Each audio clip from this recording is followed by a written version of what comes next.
Ladies and gentlemen, good day and welcome to Bajaj Housing Finance Limited Q2 FY26 earnings conference call hosted by Axis Capital Limited. As a reminder, all participant lines will be in the listen-only mode and there will be an opportunity for you to ask questions after the presentation concludes. Should you need assistance during this conference call, please signal an operator by pressing star then 0 on your touchtone phone. Please note that this conference is being recorded. I now hand the conference over to Mr. Praveen Agarwal from Axis Capital Limited. Thank you, and over to you, Mr. Agarwal. Thank you, Nirav. Good evening, everyone, and welcome to this earnings call of Bajaj Housing Finance.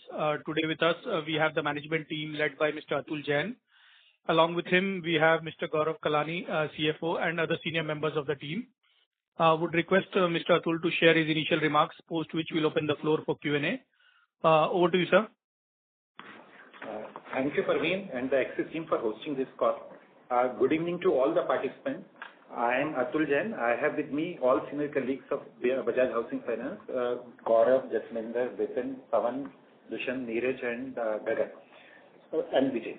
I'll take 15-20 minutes first to cover important panels of investor deck, which has been uploaded on our website, and afterwards we'll have questions and answers. First panel I like to take is panel number 3. Another stable quarter for AUM, profitability and credit cost. This was amidst heightened competitive intensity as well as decreasing interest rate scenario. AUM grew by 24% on YOY basis and stood at 1,26,749 crore as of 30th September. PAT increased by 18% with annualized ROA at 2.3%. Asset quality remained healthy with improvement in GNPA at 0.26% and an NPA at 0.12% and annualized credit cost at 18 basis. Operating efficiency also improved during the quarter and OPEX to NTS stood at 19.6% against 20.5% in Q2 of last year. Geographical coverage of BHFL now spans across 176 locations with network of 220 branches. Annualized ROE for the quarter came in at 12.2%. Capital position with CAR at 26.12% remained healthy, and PBC criteria, which is a regulatory criteria, was at 61.21% against the regulatory threshold of 60%. I'm moving to the next panel. I've already covered AUM growth, which grew 24%. But when we look at a product level AUM, home loans grew by 19%, LAP by 29%, LRD by 35%, and DF by 25%. AUM for the quarter in absolute terms increased by 6,329 crore. This was against 5,497, which is close to 5,500 crore in Q2 FY25. The portfolio composition also continued to remain well diversified with home loans at 55%, LAP at 10%, and LRD in excess of 21%, and DF at sub 12%. Disbursements for the quarter, they grew by 32% from 12,000 crore in Q2 FY25 to close to 16,000 crore, 15,914 crore in Q2 FY26. Moving to the next panel. Cost of funds improved during the quarter and stood at 7.4%, having 50 basis reduction on YOY basis against 7.9% in Q2 FY25. On sequential basis, cost of funds saw a reduction of 35 basis on account of policy rate transmission on existing borrowing as well as incremental borrowing at lower rate. Borrowing mix remained well diversified with higher mix of a money market borrowing. Overall borrowing mix was 54% through money market instrument, 37% through bank borrowing, and 9% of NHB refinance. Gross spread was flat for the quarter at 1.9% against 1.9% of Q2 FY25. However, on a sequential basis, gross spread was 10 basis higher because this was due to higher flow through benefit on cost of funds versus movement across portfolio rates. However, this is likely to get normalized going forward. Basis some pass-through in the portfolios has happened due to October 25 and with expectation of another rate cut in December as the markets are predicting. Net interest margin is holding at 4% on a sequential basis, while at a YOY basis it dropped by 10 basis. I've already talked about OPEX to NTA in earlier panel, which has dropped to 19.6% in Q2. Digital initiatives continue to further improve with our e-agreement penetration now at 94% and online customer onboarding penetration at 93% in September 25. I'm moving to panel 6. Asset quality remained healthy during the quarter with improvement in GNPA by 4 basis to 26 basis in Q2 FY26 and also NNPA by 1 basis at 12 basis.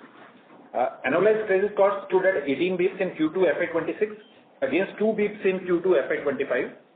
The normalized credit cost, because in Q2 FY25, in fact, in H1 FY25, we had overlay release, which we had created during the COVID period. If you would exclude the overlay release in Q2 FY25, the annualized credit cost would have been 14 basis. In terms of profitability, that for the quarter grew by 18% from 546 crore in Q2 FY25 to 643 crore in Q2 FY26. Annualized ROE at 2.3% against 2.5% in Q2 FY25. Annualized ROE at 12.2 against 13.3. The ROE has been lower in the current year because of three factors. One, capital raise done in FY25. Second, there was no overlay release in the current year against last year overlay release. And also current year we have lower income from derecognized loans versus last year. Sum total from net profits, our net worth has further increased to 21,170 crore as of 30th December 25. I am now straight jumping to panel number 18. Majority of quarterly metrics have been discussed. Net interest income grew by 34% in Q2 FY26, while the net total income grew by 22%, owing to lower income on fair value changes as well as lower assignment income. That was what I was calling out earlier. Because of a lower assignment income, the ROE was lower, and consequently that's where net total income is looking at a lower growth at 22%. PBT and PAT grew both at 18%. In terms of half-yearly financials, net total income increased by 24% during H1 FY26. Operating expenses grew 21%, and pre-provisioning operating profit grew 24%. Overall PAT for H1 has grown by 19%. OPEX to NTI has improved by 40 basis points for H1 versus H1 FY25. Credit cost for H1 has been 17 basis points against 4 basis points in H1 FY25, but that was due to overlay release of 50 crore in first half of the year at a cumulative level, 25 crore in each of the quarter in the last year. Annualized ROA 2.3% and ROE of 11.9%. Moving to panel 20. Portfolio yield moderated by 22 basis points on the sequential basis and 60 basis points on a YOY basis at 9.3% in Q2 FY26, while cost of funds dropped by 35 basis points on sequential basis and 55 basis points on a YOY basis to 7.4%. Overall gross spread for the quarter inched up by 10 basis points on sequential basis. However, it was flat versus a last year basis. OPEX to NTI, we have talked about 90 basis points reduction on YOY basis from Q2 to Q3. NIM moderation of 10 basis points on a year-on-year basis, largely led by a drop in income income from assignment and other income. Asset quality and profitability metrics have already been covered. I'll move to panel 21 on the borrowing mix. Borrowing mix continues to remain well diversified, supported by borrowing relationship with 17 banks. Mix NCD share in the overall borrowing mix further increased by 2.6% on sequential basis, while CP mix increased by 3.1%, offsetting moderation in bank borrowing share by 4.7% and NHB refinance by 1%. This was due to incremental borrowing largely from money market instruments considering the cost benefit. Going to panel 24, depiction of the portfolio mix between products. This remains within our guided range, while on sequential basis LRD improved by 1.1%, home loan deteriorated by 70 basis points and LAP by 20 basis points and developer finance by 10 basis points. Moving to panel 29. On sequential basis, stage 1 assets have improved by 3 basis points to 99.39% in Q2 FY26.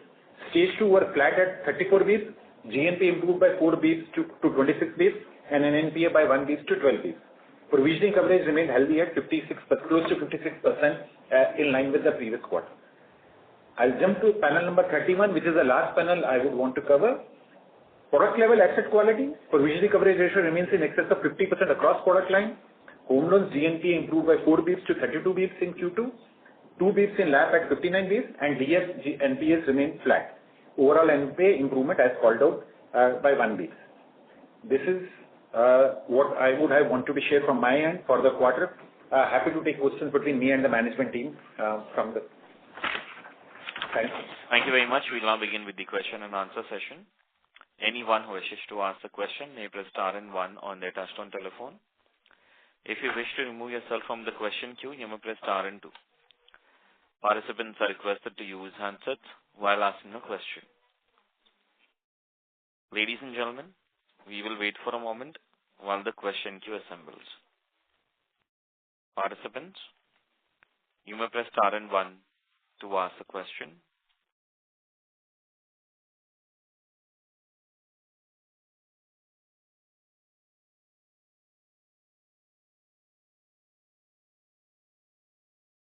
The first question is from the line of Shubhranshu Mishra from Phillip Capital. Please go ahead. Hi, Atul. Hi, Gaurav. Good evening. So this competition especially from PSU banks is something cyclical with every rate cut, right? So how are we, building a strategy? Can you speak a little louder, please? Just 1 second. Hi, can you hear me now? Yeah, we can hear you better. Thank you. Right. Hi, Atul. Hi, Gaurav. So this competition from PSU banks is something which is cyclical, which happens every rate cut cycle. So how are we building a strategy so that we can, circumvent this, especially because we operate in the prime home loan segment? That's question number one. Second is that the home loans have reduced to roughly around 55% of the portfolio. We also used to do top-up. So what is the pure home loan and what is the top-up in that 55%? And if we can spell out the yields on each of the categories, home loan, LAP, LRD, and developer finance. Thanks. Thanks, Shubhranshu. You asked 3 questions. The first question is the competition of PSU. We take in prime home loan now the competition is going to be the feature rather than the novelty. You called out saying that the competition heats up during the declining interest rate scenario. But if you are looking at last 2 to 3 years, the intense competition is the norm. And as we make our plan for the future, we are now taking it as a feature rather than a aberration or which will go down. Now, as a prime player, as a players who are focused on the prime mortgages, this is our. We need to we modify our strategies accordingly to be able to compete through the market. Because if you look at our disbursements growth, had been far ahead of the industry growth. Industry home loan disbursements growth YOY had been in range of 6-7%. This is whatever bureau data we can access at a broad level. The numbers are not yet closed. While our disbursements growth in home loan also had been far higher than the industry disbursement growth. We are here to compete. We keep on modifying our strategy. We called out in last quarter saying that deepening the presence and increasing width of our customer segmentation, deepening our presence in each micro market and the market is a strategy we follow, which is a strategy we will continue to follow for continuing to grow in the home loan despite the competition from the public sector bank. You asked a question on the HL contribution. 55% is in HL book. The IHL contribution, which is a regulatory PBC criteria, we were at 50.45% as of the 30th of December. So rest of it was either a top-up or the fee land or the insurance land, which is not considered as an individual home loan. So the regulatory criteria is 50% on that. On the yield product-wise, at a portfolio IRR at HL had been at 8.6%, LAP at 10.3%, LRD at close to 8.1, 8.2%, developer finance close to 11.5%. That at an aggregate level, we come at 9.26% is the yield what we come at the portfolio. Now, HL is also a mix of a prime and a non-prime, but I am telling you at an aggregate level. Just if I can squeeze in one last question. You did mention about deepening the presence into each micro market. So are we also increasing our payouts to various developers or various connectors or large national DSAs? So our COA remains flattish, Shubhranshu, because the payouts are not the only. Because our home loan market is largely commoditized. Most of the payout structures are also common. So it is not likely that by increasing the payouts you can increase the market share. It is by making more product nuanced, which is catering to the market and having a deeper presence in each of the market is the approach we take. Increasing payout will not result into the higher market share is our assessment, and which is not what we follow. We remain absolutely in line with the payouts what is offered by the market or leading player, and there is no increase in COA over last year or over last quarter. In the queue, best of luck for ensuing quarters. Sorry? I'll come back in the queue. Best of luck for ensuing quarters. Thank you. Thank you. Participants, you may press star and 1 to ask a question.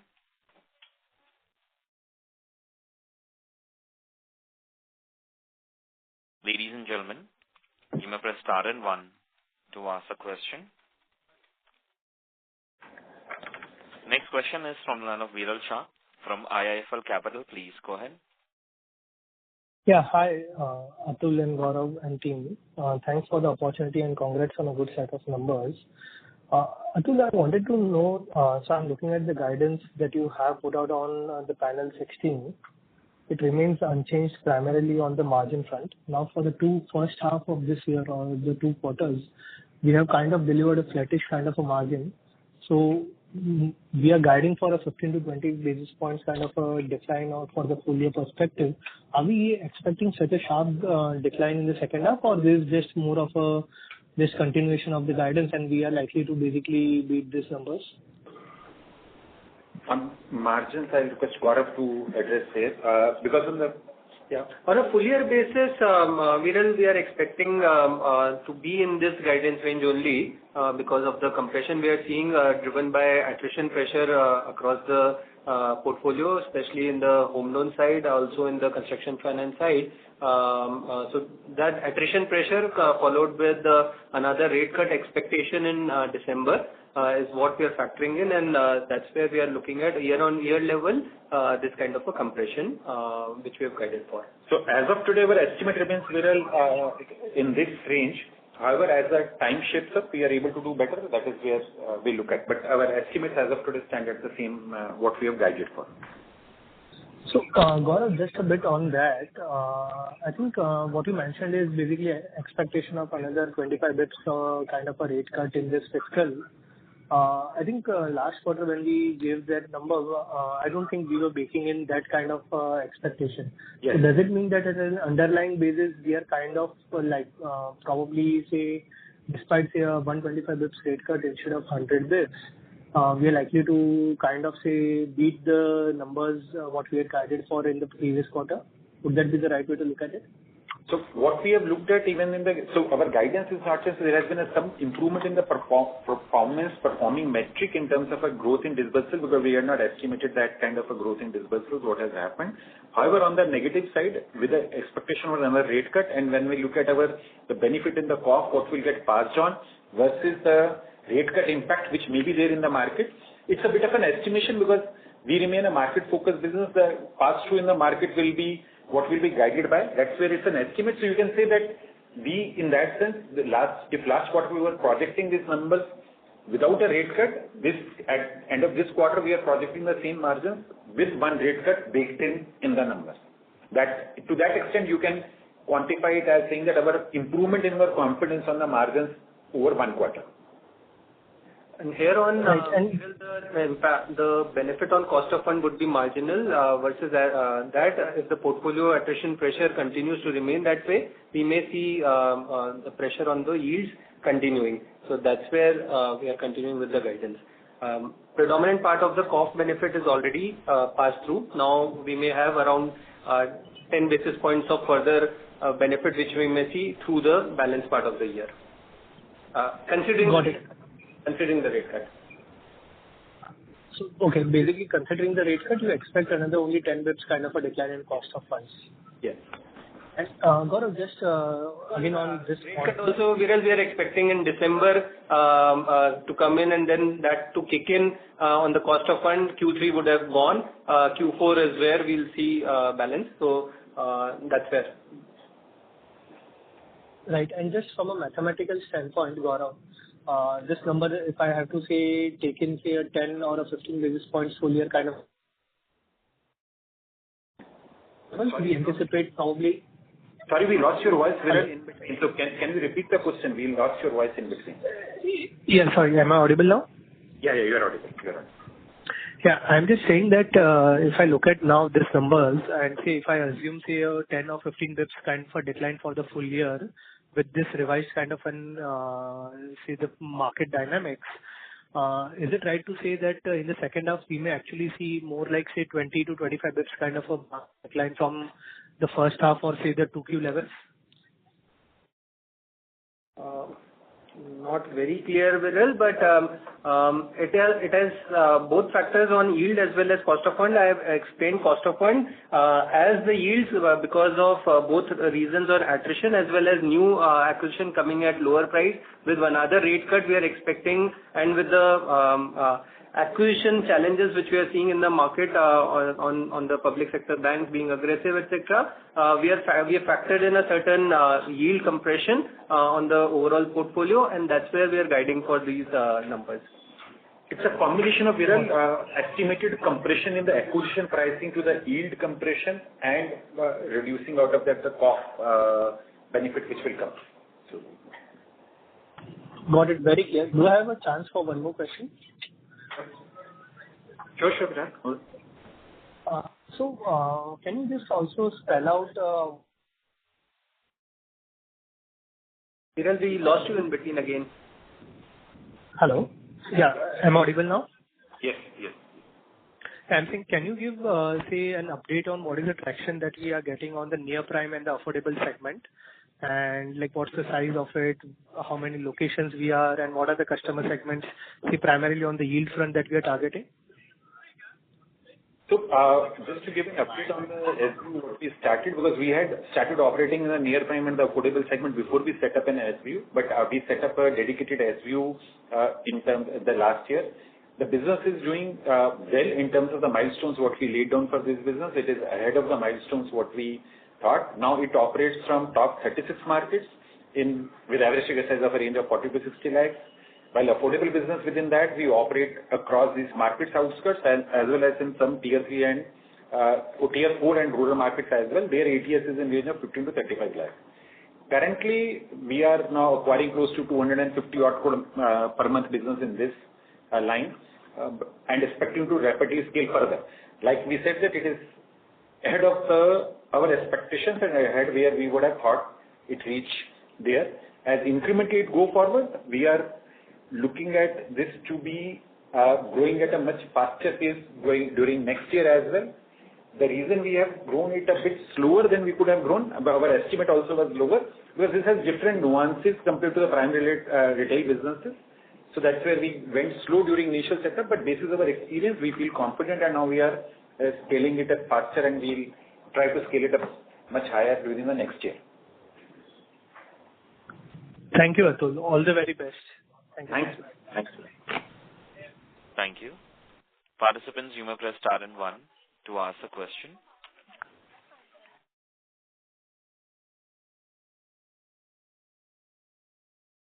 Next question is from the line of Bajaj Khan from SLNC Capital. Please go ahead. Thank you for the opportunity and a good set of numbers. So, first, a few statistics. I mean, can you share the 1+ DPD number? Sorry? 1+ DPD. I'm not able to hear you clearly. What? Okay. 1+ base per Q. 1+ DPD. 1+ DPD.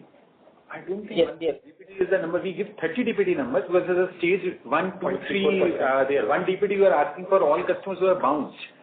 That is not a metric, Bajaj, because we are a bank. So there's a 30 DPD metrics which are there, 60, the customer comes to the stage 2 from stage 1.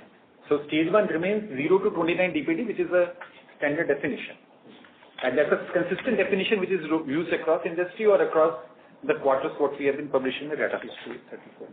Stage 2 and 3, stage 2 remains, which is 30, 60, 30 DPD to 89 DPD is 34 bips, which remains stable, and 90 DPD and above is 26 DPD. So 99.39% is 0 to 29, which is stage 1. That is, if you have to call it, and that if you look at last, I think 8 quarters, it is in range between 99.31, 93, 93, 97. In fact, if I look at it as towards the better there, we have been at 99.39 in 2-3 quarters, but we have been in between 99.31 to 39 in last 8 to 10 quarters. Understood. So, sir, another question what I wanted was was kind of partly answered in the previous participant's question, was on the affordable and near prime business. But what I want to understand with respect to the slowing down, we are saying that we are taking it slow. So is this because we are taking it slow as a deliberate decision to understand the customer in that segment, or are we seeing any demand or specific asset quality asset related issues? Because some of the players that are in this segment of the affordable housing and near prime, they are seeing some asset quality issues in the lower ticket size. Although our ticket size is not as low as these other players, but since we are in that range, in that ballpark range, of your view and assessment on that segment. So no, this is not leading from any view on the asset quality or any stress what we are seeing or the demand compression. It was just we started this business 15-18 months as prudent practice or the prudent risk management will do. We wanted to take it slow, build. We are also onboarding the entire team. This is an entire grounds up build. That also takes time, the rest to build. And like I said that in the previous question, now we feel confident of trying to rapidly scale it up. That is why we will, that's where we are, and we expect this business to be much more ahead next year. Understood. And with respect to the fall in the derecognition income, the assignment income, so this was by design or by default? I mean, I was wanting to understand, is this like a one-off, or will we see this as kind of a stabilized number in the going ahead quarters? Bajaj, like when we said the yearly guidance during the last quarter, we said now, so assignment we do for two reasons. One reason is assignment is the treasury strategy. We are excess of capital, we have excess of our capital, and we took a conscious decision in the current year to not do assignment for treasury strategy, because as a treasury as a means of fund. Otherwise, we had been normally falling 12-13% of our assets as a assigned out strategy, even as a treasury strategy for a ALM match. But if you look at our ALM, we went long last year, so our ALM, even as a 5-year bucket plus, is quite comfortable even on the borrowed asset. So the conscious decision was to not pursue for treasury ALM match assignment in the current year. Second reason for assignment for us is always that if we are falling short of a PBC, because if there is a more opportunity to acquire non-HL assets, and if we have an ability to assign them out, we like to take the opportunity to assign out the assets, maintaining PBC, as well as in the process having a higher AUM where the benefit flows through. That we will be open even in the second half of the year, depending upon if we have an ability to mobilize more non-HL business based on our ability to assign them. So first part of treasury is a conscious strategy to run it down. That's why you see much lesser in Q1 and Q2, and we called out last year in the assessment also we have said that NTA is expected to be lower because of this, but if it's Q3 and Q4, this will depend upon requirement. If there is a requirement to assign out, we'll do an assignment out. We can look at a higher income. The income can be higher. That's where we are. I hope I have answered your question, Raj. Yes. Thank you. That's it, Mr. Thank you. Thank you. Participants, you may press star and 1 to ask a question. Next question is from line of Rahil Shah from HSBC. Please go ahead. Rahil. Hello. Am I audible? Yeah, you are audible, Rahil. Thank you for the opportunity. So I have a question around the competition and just wanted to understand more about it. So what would be your BT in or out rate in the overall home loan segment? And second, on the affordable housing side, what would be your BT in and also your AUM size? So, Rahil, at an overall level, because we don't measure it in the segment-wise BT in and BT out, at an overall home loan acquisition for the company, our BT in is 15% approximately of our overall HL acquisition, which is perfectly in line with the industry. Industry 16-17% is the BT in, ours is 15%. At a segment level, we don't break it, which segment is there, but aggregate level, since it is 15%, it will bear, I think it will be largely for all the segments which is there. Okay, and BT out? BT out is a factor of attrition, which is now at a attrition, there is at a aggregate level, if I look at it, that our repayment rates in the Q2 FY26 looked at 27-28%, and aggregate level, it's a combination of various products. At a home loan level, it is a 21-22% kind of an annualized attrition, what we have seen, 20 to 21%, which is an elevated attrition because of the pricing pressure in the market. My guess is, because it's a part of both, which is customer paying on its own as well, but that would be a 20-30% part. So at a 20% attrition, annualized attrition, I can look at maybe 14-15% as a BT out rate from our book. But both BT in and BT out are different metrics. So percentage, when it may look at a 15%, but I'll request you not to assume both are same, because 15% Yes. is on a different number, which is on our HL portfolio. 15% BT in, we are talking about our through the door acquisition. And Yes. broadly industry level, 16-17% is the acquisition. BT out at an industry level, I don't have a rightful numbers ready or available, because banks do not generally have a detailed HL or a focused metrics available. Sure. And this 21-22%, how this would compare, say, last year or 2 years back? Just wanted to understand the pace or the increase in the... Last year it would have been in the range of 15-16%. Oh, okay. So from 15, 16, it's now upwards of 2022. And you would say mostly this would be going to PSU banks, or even large private banks would be something who would be part of? Largely PSU. Largely. Okay, got it. And sir, what would be your AUM in affordable housing? We track AUM in two contexts. One is a prime and a non-prime. Non-prime includes affordable. So the balance sheet mix in home loan today would be 86-14 roughly. 86 will be prime and 14 would be non-prime, including affordable. Okay. Sure, sir. Thank you so much for this. Thanks. Thank you. Participants, you may press star and 1 to ask a question. Next follow-up question is from Siraj Khan from SNC Capital. Please go ahead. Yeah, thank you for the follow-up. I hope I'm audible. First question was with respect to follow-up on was with the NII plus fee income. The fee income it has gone up. So are we seeing more cross-selling, and will that be a slight driver for the NIM plus fee, not the NIM, but the NIM plus fee will drive higher with the fee and commission income being ramped up? Is that a conscious strategy, or it will be stable?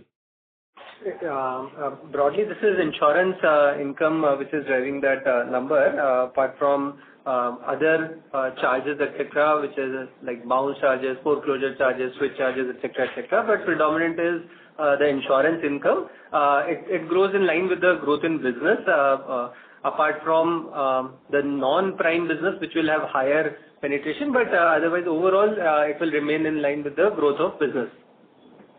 Okay, because like on a YOY basis that number seemed quite high, so I thought maybe something else is also driving. Secondly, with respect to the affordable business again, affordable and the near prime thing. Just to clarify, and on a YOY basis, this is looking at a double. But if you look at a Q4 FY25, I think Q2 FY25 was a bit lower. We have to go back why it was much lower. Look at from Q4 FY25 to Q2 FY26, the number is not that different. Understood. And again, on the SBU, so what will be the yield difference over that book from our normal book? And as we see that the rates would go down, and one of our recently listed peers said that we try to use our cost of borrowing advantage and try to bring in customers and lock them in our book for at a lower rate, kind of saying that they'll undercut the competition. So with that point, how do you see that difference in yield over both the books compressing, and will that materially improve the NIMs and the yield of the book? Is that possible? See, that each acquisition for each segment is at a point of a time driven by the competitive intensity and also what market is available. We don't try to price ourselves lower to answer that question. There we try to optimize the price what is available in the market basis of proposition and the segment what we are addressing. On an aggregate level, the yield if I collect the entire non-prime business including affordable, yield will be a differential of close to 1.25 to 1.5% from the pure prime business. From the prime business, the aggregate yield will be differential by around 1.25 to 1.5%. So 1.25 to 1.5% will be above the affordable near prime business over the prime. I got that correct? Yes. And the price, and so what we're essentially saying is we will not try to undercut, or we'll try to price it as per the merit and as per the demand scenario. Yes. Yes. Yes, as per the demand, because there is no, we don't believe in cutting the price, but we believe in always being competitive in the market. Understood. Thank you. Thank you very much. Thank you. Participants, you may press star and 1 to ask a question. Next question is from the line of Satinder Singh from Eon Investments. Please go ahead. Thanks for the opportunity. So my question is around the assignment strategy. So given that our gearing currently is below our target gearing of 7 to 8, so I was wondering if assignment makes great sense. So while assignment does help us increase our ROA, but then it doesn't help on the ROE side. So what is the metric we are targeting? Is it ROA over ROE or is it ROE? So that's first part. And the second is, given the outlook that we have on the market, so what is the time frame within which we should hit that, say, 7 to 8 gearing, or let's say median 7.5 gearing? So Satinder, two parts. We do assignment like I was answering when I was answering my earlier question over assignment strategy on the net total income front. We do assignment because of two factors, not ROA or ROE driven, but one from a treasury strategy from an ALM match perspective. So mortgage, because the asset booking is of a much larger duration while your liabilities are of a much shorter duration comparatively. So it is always a sound strategy in our assessment in a mortgage to have a certain percentage of assets always being assigned out to have a perfect ALM match. That's what we had been, from inception, if you look at our 6-year, 7-year record, we had always been assigning out 12-13% of the assets, whether leverage being high or leverage being low, it is coming from treasury strategy. Having said that, last year since we went long on the bond side and our ALM match was corrected, we called out that in the current year we are not falling assignment out from a treasury strategy because our leverage is low, precisely to the reason what you called out. Because of the leverage being low, we said that we will do assignment not for the treasury strategy, and our ALM match has happened because leverage can still be low, but there is such an ALM gap. We prefer to do a more assignment so that we don't build a tenor risk in the balance sheet. But the tenor risk is not the point as of today. So treasury strategy is not there for assigning from an ALM point of view. However, the second part of the assignment remains on the PBC, which is on the non-home loan assignment if we have an ability or opportunity. Because our home loan book is growing at a 19%. Aggregate we have grown at 24%. That means non-home loan book is growing at a faster pace and home loan is 55%. So if it is growing at 19%, that means the other part of the book is growing at a 30-odd%. Now, if I have an ability to grow a non-home loan portion more, but to meet the PBC criteria, we have an opportunity to assign and get the spread. It's not a question of a leverage or not, because then the opportunity is not there to do that business in the non-home loan, because then you get constrained by your growth in home loan book to grow the non-home loan business. Have I been able to explain you clearly, Satinder, or you want me to elaborate? No, I think that's very clear. I think it's very articulate. And when do we hope to hit the 7.5 kind of a gearing, okay, based on the outlook that you have? I think 2 years is the time frame where we should be. It will depend upon the growth numbers, of course, but as we give a medium-term growth guidance, I think 2 years, 2.5 years is the time frame where we should look at achieving that sustainability ratio, which is what we say target ratio of a leverage ratio. Okay, right. And one final question, given that we should be now nearing the end of the rate cutting cycle,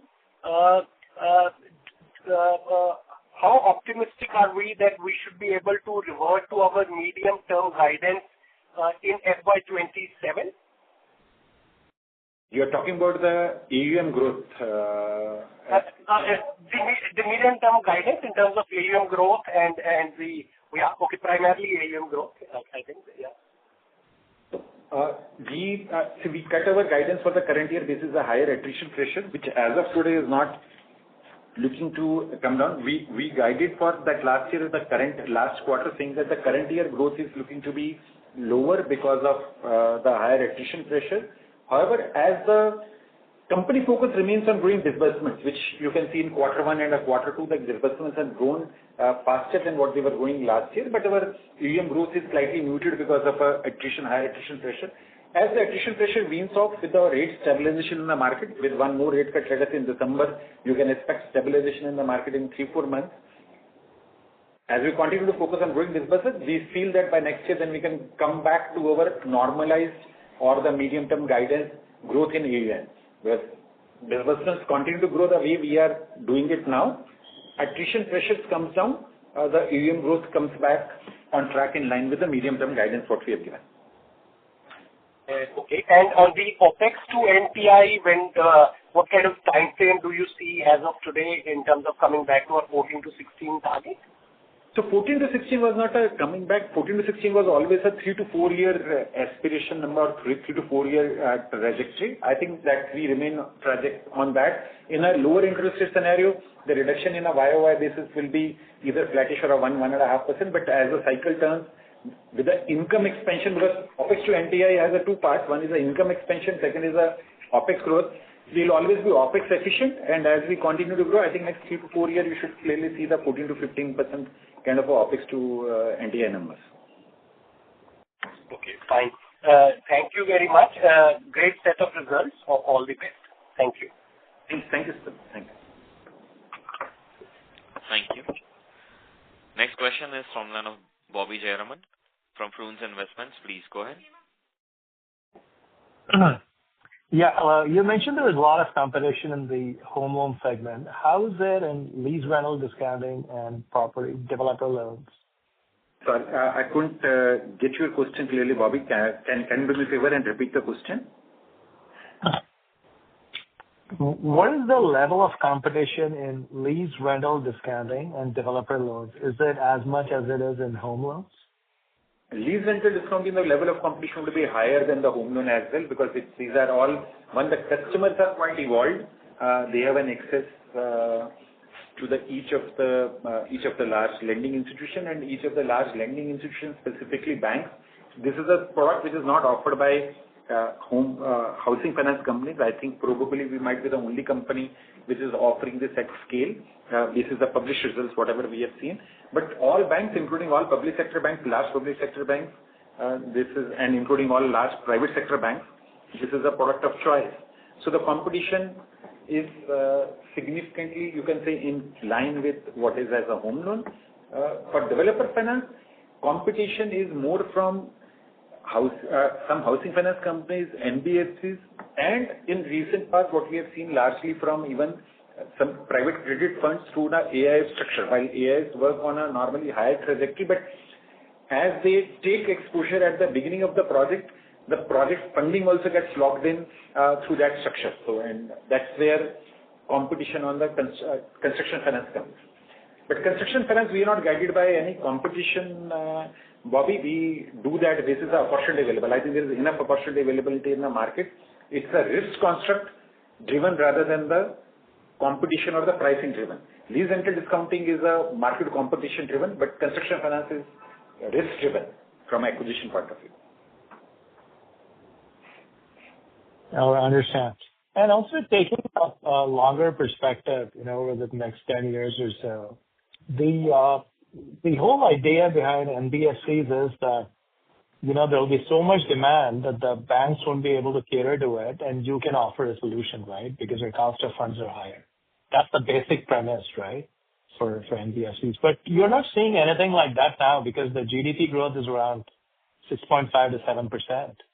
So you're not seeing the real estate demand, which will, not encourage this much pricing competition. So, Bobby, if I get your question right, but first I would have a slightly different opinion than you in terms of what is the reason of an HFC being existent rather than a bank. In our assessment and the way we look at the construct of our company, we don't look at it as is doing a credit or meeting the credit demand which bank is not able to meet, because our larger part of the balance sheet is in the prime segment, which is whether a prime home loan or a lease rental discounting there, which is all banks, all large banks, public, private are aggressively present. So we don't look at as doing the business there, and we believe from a cost of fund perspective, For a well-run company, for a good credit, which is what we are, which is rated highest in India as a domestic credit rating, your cost of fund can be higher at a coupon rate level versus a bank, because bank may have a CASA benefit coming in through their coupon rate. But when they look at their all expenses put together to mobilize the treasury, mobilize the CASA and the other related compliance costs, I don't think a well-run company at a AAA level is at a disadvantage versus a bank to be able to compete in the prime space. If that would have been the case, Bobby, then what we have seen for years, for decades in the country, HDFC Limited was leader in mortgages, not even State Bank of India. State Bank of India, I think, became the largest player close to 17, 18, if my memory is right. So from 20, 30 years, HDFC was the dominant player, and including when SBI crossed it, it remained the second by a near margin. So cost of funds is not very different for a well-run, high-quality credit company, is my assessment, and we continue to remain focused, and next 10 years also, we'll continue to build business for scale, low risk, in line with what banking is there, with offering all mortgage products to balance risk and return. If GDP growth will mean the market will continue to grow at a much larger level. The second, the GDP mortgage as a GDP penetration also is lower in country, and as the country per capita is increasing, we believe there is a sufficient scope from there. Looking at a long-term average, because if you look at a home loan market, it has always grown on a plus minus 12-13% kind of a EM growth which has been there last 10-15 years. We believe it can slightly go up from here onward. That means opportunity can be higher rather than lower as we move forward from here. Okay, I understand. And as you move with affordable loans, your risk, your credit costs might likely be higher. So how does that align with your low risk model, which is one of your guiding principles? So our guiding, when we guide for our medium-term GNPs as well, we always guide for Bobby from last 2 years at 40 to 60 bps, because that's the model is constructed for. See, we are today lower and we like to be lower in there, but the model what we construct is for that 40 to 60 bps of a GNP and 20-25 bps of a credit cost. That makes it a mix. See, we are a model is scale, low risk and medium return, or a reasonable return. We don't say it's a scale, low risk and low return, because if you have to be a scale, low risk and low return, we don't need to do a non-prime business or a construction finance business. But we have to deliver a reasonable return. That is where some mix of or a relevant mix of a non-prime business and a construction finance is essential for the balance sheet mix. Well, the dominant part of the balance sheet will always remain prime plus lease rental discounting, which are lowest or least risk assets. It's a part of a sum of parts in that sense in the company. We are one of the fourth pillar of strategic differentiator of the company also, which we put out in our deck always, is also we are a full mortgage product suite company. We are not one segment of a mortgage which is there, so we'll always offer all products in mortgages. Relevant weight on of each of the segment can be plus and minus basis risk return calculation at that point of a time. Okay. I understand. Thank you very much. Thank you. A reminder to all the participants, you may press star and 1 to ask a question. Next question is from line of Siraj Khan from Ascendancy Capital. Please go ahead. Thanks again for the follow-up. One question more on the business and the other not on the business. On the business, the LRD business, I mean, it's already at more than 1/5 of the business, 20%. Where do you see this settling? I mean, do we have a mind where we cap it out or anything with respect to that? No, Siraj, because we have a capping of a 60% residential business, 40% non-residential. This is the opportunity available and the returns available. If it gives better returns, the capping is only the regulatory capping. And there also, like I called out in earlier question, if you have the ability to assign out, we will continue to grow because this business fits perfectly with our concept of a scale, low risk, reasonable return. This meets all the 3 boxes on the criteria what we have. It's a scale business, it's a low risk business, it gives a reasonable return because of a low OPEX. So there's no cap what we have other than the regulatory cap which is on a non-home loan business. Okay. So, I mean, so we could scale because it's a very high growth business. So I was just wanting to ask, have we internally set any cap like 25% or 30%? So there is no issue with respect to the concentration specifically. It will not go beyond that because if 40% is your total non-residential business, which can be between LAP, construction finance and lease rental discounting, I think there will be a automatic ceiling which will come at a AR level, not at a AUM level. AUM level, it can have a different way because if you have an ability to assign, you can continue to grow more.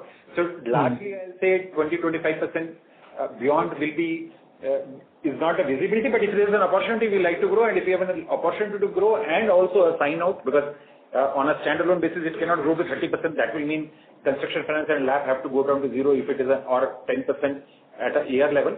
But AUM level, there is no cap for us if we have an ability to keep on mobilizing. Understood. Great. And the second question was more so on like we've seen in the HFC space, specifically in these the affordable housing space, where a lot of there has been this PE-backed or sell side overhang of the PE player exiting. In our case, that's not the case, but we have a high holding with respect to Bajaj Finance holding 88%. So my question is indirectly with respect to the minimum shareholding. I was also reading up a consultation paper that is saying that the minimum shareholding timelines with respect to which that has to be met at the 25% public shareholding. So anything with respect to that, because from what I understand now, with the market cap of 50,000 crores to 1 lakh crores, within 3 years from listing, 25% has to be achieved. We've been listed for like a year or so. The guidelines have already come. It's not a consultative paper in any case. So we have time till September 29 now to It's not gazetted yet, but the guidelines have come, so it will get gazetted. The guidelines have come, so we'll have time till September 29 for the parent to there. By the time, I think we'll require one additional round of a capital, a primary capital, and the basis the other. It will be decided by the BFL board because it's a decision given by parent to dilute. They are not in a hurry to dilute because we have not got any indication from them. I understand that. So that's just wanting to understand from respect to. I'm not sure. I'm sure that they will not be selling out, but how will that come down? I mean, most probably it will be through a QIP, but that will be much later. It is FY 29. It's September 29 is 4 years from now. Yes. So no worries. Just that was it. Thank you. Thank you very much. As there are no further questions, I will now hand the conference over to the management for closing comments. Thank you all for your patient listening. Thank you all for joining us on the call. That's all from us, all of us here for that. Thank you. Thank you very much. On behalf of Axis Capital Limited, that concludes this conference. Thank you for joining us, and you may now disconnect your lines. Thank you.